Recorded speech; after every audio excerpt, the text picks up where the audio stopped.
মুসলমান যুবক নয়, ইহুদি এক যুবক নবীর প্রেমে দেওয়ানা হয়ে গেছে।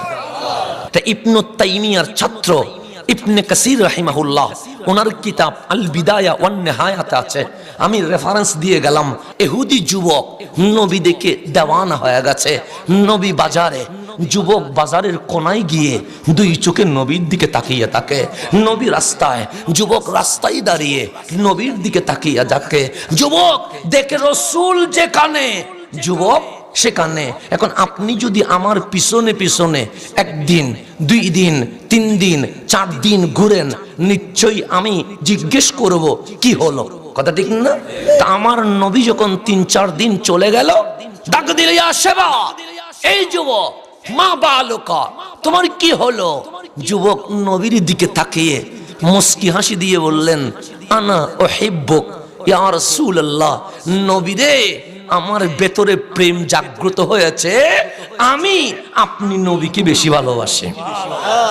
আমার রাসূল বলেন, আমি রহমাতুল লিল, কেউ যদি ভালোবাসে তার মাইনাস ফর্মুলা দেয় না, প্লাস ফর্মুলা, আমি নবীও তোমাকে ভালোবাসে, আমি নবীও তোমাকে। এখন যুবক বললেন, কথা একটা আছে। আমার নবী বললেন, কি কথা? আমি একমাত্র সন্তান আমার মা বাবার, আমার কোনো ভাই নাই, আমার কোনো বোন নাই, আমি ইহুদির ঘরে জন্ম নিয়েছি। আমার মা বাবা আমাকে সোনার চামচ দিয়ে বড় করেছে। নবীরে একটা কথা বলতে চায়। আমার নবী বললেন, বলো না। আমার মন চায় কালিমা পড়তে, আমার মন চায় ঈমান আনতে, কিন্তু আমি যদি ঈমান আনি আমার মা বাবা বড় কষ্ট পাবে। আমার নবী বললেন, তাহলে তোমার সিদ্ধান্ত কি?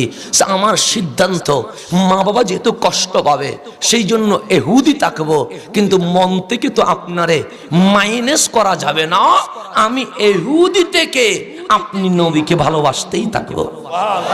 আমার রাসূল বলেন, আমার ধর্মে কোনো জোরাজুরি নাই, আমি তোমাকে জোর করে মুসলমান বানাবো না, তুমি তোমার মতো করে ছেড়ে দিলাম। তোমার ভালো লাগলে মুসলিম হবে, না লাগলে মুসলমান হওয়ার দরকার নাই। কিন্তু যুবক বললেন, নবীরে একটা প্রস্তাব দিতে চায়, নিবেননি? আমার নবী বলেন, বলো না শুনি।